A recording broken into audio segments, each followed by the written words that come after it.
السلام علیکم۔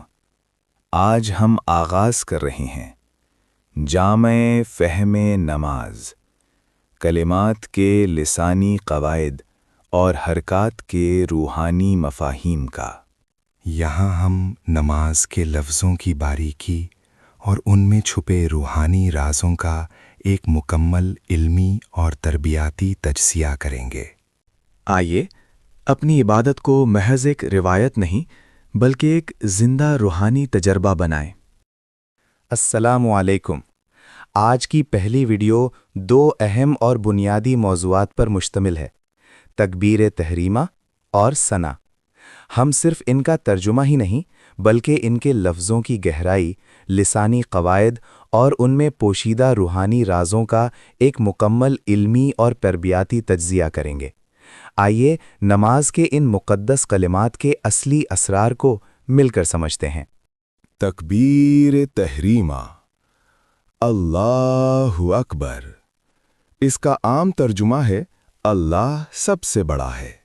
لغوی اعتبار سے لفظ اکبر عربک گرامر کے افعلو وزن پر ہے۔ کلام عرب میں افعلو کا وزن دو طرح کے معنی دیتا ہے۔ پہلا، مطلق صفت، یعنی اللہ کی بادشاہی اور عظمت حد درجہ ہے۔ دوسرا، تقابلی صفت، یعنی کسی بھی دوسری چیز کے مقابلے میں بڑا ہونا۔ یہاں سب سے بڑا کا مفہوم واضح کرنے کے لیے ایک عبارت محذوف ہے۔ وہ پوشیدہ عبارت ہے، من کلی شیئن، یعنی ہر چیز سے۔ مکمل گرامیٹیکل مفہوم بنتا ہے، اللہ ہر چیز سے بڑا ہے۔ قاعدہ یہ ہے کہ افعالو کے ساتھ من کا ہونا ضروری ہے اگر تقابلی معنی ہوں۔ یہ کوئی ذاتی رائے نہیں بلکہ کلام عرب کے طے شدہ اصول ہیں۔ جب ہم ہاتھ کانوں تک اٹھاتے ہیں تو اس کا مطلب ہے دنیا کو پیچھے پھینکنا۔ اکبر کہتے ہی انسان کی اپنی انا ختم ہو جاتی ہے، صرف خالق باقی رہتا ہے۔ لنگوسٹکلی، تحریمہ کا مطلب ہے ہر اس چیز کو حرام کر دینا جو نماز سے روکے۔ یہ ایک اقرار نامہ ہے کہ میرے مسائل، میری پریشانیاں اللہ سے بڑی نہیں ہیں۔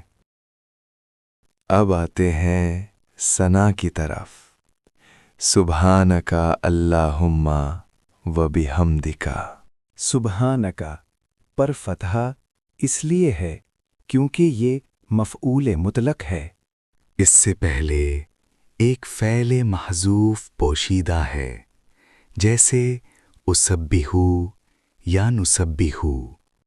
مفہوم مطلق تاکید کے لیے آتا ہے، میں یا ہم آپ کی نہایت پاکیزگی بیان کرتا ہوں۔ لفظ اللہم دراصل یا اللہ تھا، مگر یہاں یا کو حذف کیا گیا۔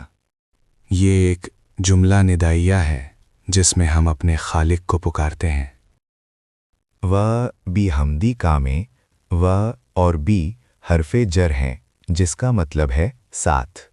تبارکا اسمکا، لفظ برکت کا مطلب ہے کثیر المنفیت ہونا۔ یہ فائدہ کوالٹی اور کوانٹٹی دونوں میں ہو سکتا ہے۔